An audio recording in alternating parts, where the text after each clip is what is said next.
I first want to address people's concerns that the police aren't doing anything. This is a homicide investigation. This is a very complex case. What makes this homicide case rather unusual is the number of juveniles or teenagers that are involved. When this initially occurred, we did put out a press release saying that there were teenagers and preteens. So we've been conducting investigations along with the state police at the high school, at the middle school, and the logistics involved in interviewing juveniles gets to be somewhat complex because you have to find parents and get permission to speak to them. This is ongoing, Saturday, Sunday, throughout the week. And I know people want answers quickly. Unfortunately, perhaps TV has jaded us a bit that things can be solved very quickly. It has not been a week yet, and we're doing a thorough investigation. I know that we have put out a press release asking for people to submit any videos. Everybody carries a camera with them now. Unfortunately, some people have chosen to just post those on social media, be it Facebook or Instagram, without coming to the police. So we have had detectives that are tracking down the folks that are posting these videos. We are getting videos from many different sources. As Ed talked about, we do have cameras in Kennedy Park. I've seen posted on social media saying, well, why don't you have cameras? I've had cameras in Kennedy Park for close to 10 years. We don't broadcast where they're located, but we do have them out there. I know some people in the community don't agree with that, but some people do because we try to put them in areas where we have high concentrations of people. We cannot have a rush to judgment. We want to get justice for the Giusti family, just as well as many people here in the community want. But we have to make sure that we do a thorough and a complete investigation. This is being done by the state police and the Lewiston Police Department. And once we make an arrest, once that happens, more information will be released to the public.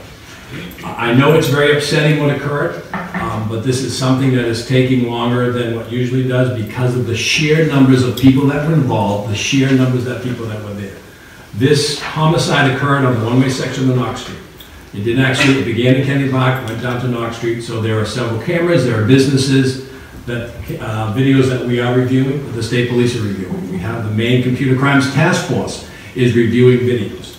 I cannot release information of possible suspects or people that we've interviewed in regards to this investigation. We cannot interfere with this investigation. We do not want to taint the investigation. We do not want to change people's witnesses' accounts of what they've seen based on what they're reading in the newspaper, what they're seeing online. We need to have a clean version of what they saw, not what they heard from their friend or from their family member, what was seen on social media. I know it's difficult for people to understand that, and you want to have the instant gratification of an immediate arrest, but what I want to have is the arrest of the actual people that were involved. Now, as this investigation continues, my public information officer, Lieutenant Dave St. Pierre, did I think it was live on the Sun Journal and a couple other TV stations. There's questions about the ethnic background of the people that are involved. Downtown Lewiston has a large population of Somalis and many others when we refer to them as new Mainers. I cannot release who is involved, who my suspects are, based on their ethnic background. I'm not releasing Mr. Giusti's ethnic background. That being said, I know full well for those folks who live in the downtown area and who try to use Kennedy Park, and say the last 3 months we've been having a large problem with juveniles who are unsupervised by their parents. I have a community resource team. Officer Joe Philippon is on that team. We are reaching out to the New Maynard community in regards to trying to get assistance in helping with these unsupervised juveniles. Now, the Somalis are the largest population in downtown Lewiston for New Maynard, so they have the best representation, but we have people from Rwanda, Congo, Djibouti, all kinds of places. So we have reached out to them because they have the best representation. They have community organizers. We do outreach with them constantly. I have an officer, Officer Philippon, who goes to the mosque that meets with these people. This past Sunday, some of you may be aware that there was a news conference by the Somali elders and community representatives on the steps of City Hall. After that, I met with 25 of them in my office, along with the lieutenant of the state police who was conducting this investigation. We had reached out to them and said, we need help. If you have people who don't have the English language skills, who know something, a parent who knows something, if their child was there, we need you to reach out and have them come forward and see us. The Somali representatives have been with us, canvassing the neighborhood, interpreting for us as we go to door to talk with folks on the one-way section of Knox Street. So it frustrates my officers, it frustrates my detectives when they hear that we're not doing anything. This has been a non-stop investigation since we responded to the one-way Knox Street and found Mr. Giusti. Now, there's also been discussion about what was the cause. I can't tell you what the cause was because that's part of the investigation. I can tell you we've had an issue with a lot of juveniles who were undocumented. Unsupervised. No, that was a slip, and I apologize for that, who were unsupervised. We've had issues with BB guns. For some reason, there's been a proliferation of BB guns.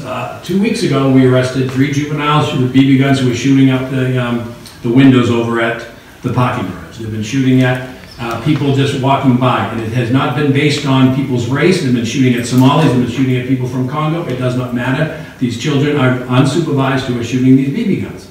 We have made arrests. There was another incident where there was a video that was posted back on May 17th. Now, everyone says that these were peaceful park goers that were minding their own business, and perhaps that is true. However, when my police officers showed up, the gentleman who was in the confrontation with these children was highly intoxicated.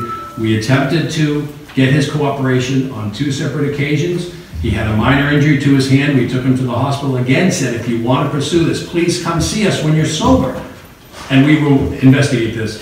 And that did not happen. So I cannot force someone to report something to the police. So we're doing what we can in terms of outreach, in terms of trying to get some folks to help us with having some workers be in the park that perhaps speak the language better than we do, obviously, to interact with these children. But to say that we're not doing anything is insulting to the police, and we are here to support the city downtown. We want to make sure that we get an arrest, we get a conclusion to this arrest, but we need time to do it.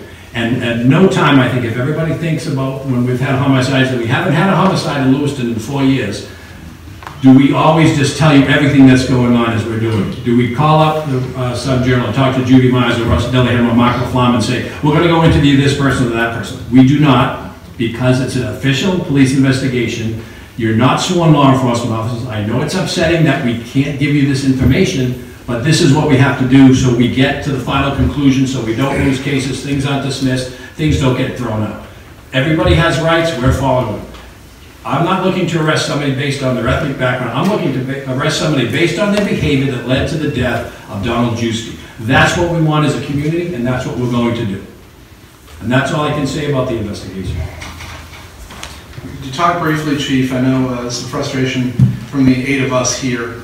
I know a lot of people want to hear from elected officials. Can you talk about the volatility of the neighborhood at the moment and why we have been very nicely asked? I know people have claimed we are under gag orders, which is not true, but why we have been asked, by yourself to refrain at this time. As I said, we need to have our witnesses to this incident not be influenced by the news, not be influenced by social media.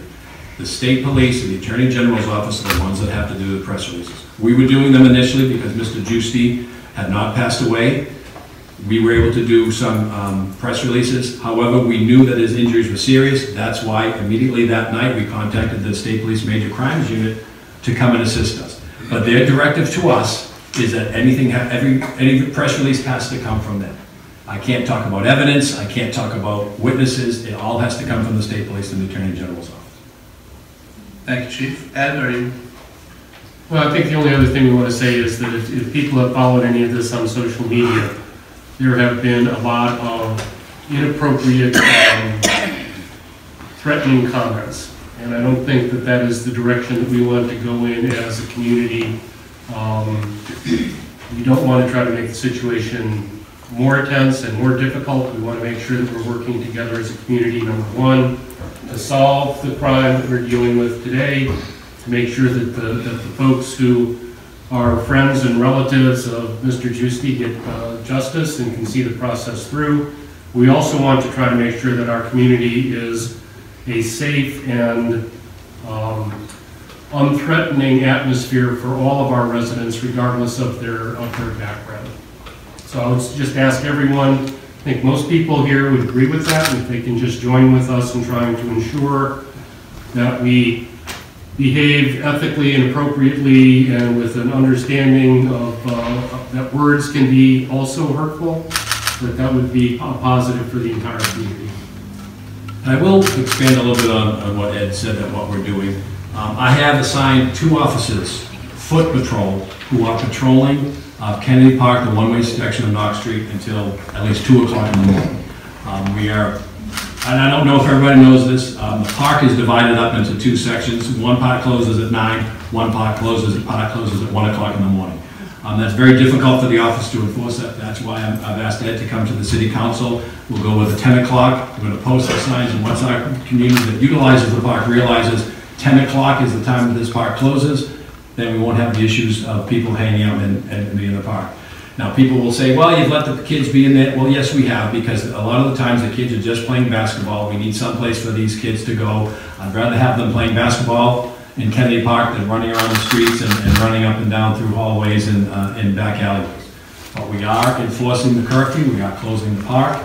But we need to get a consistent closing time for the park, because right now it's divided into 2 separate times. And that's why I'm going to be in front of the city council tonight asking them to change the time to 10 o'clock. Okay.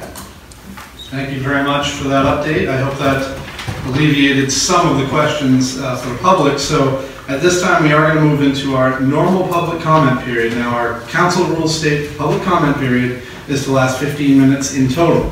I know we have a lot of people here today. I know a lot of people do want to speak, and I want everybody to be able to have that opportunity. So I am willing to extend that public comment time today.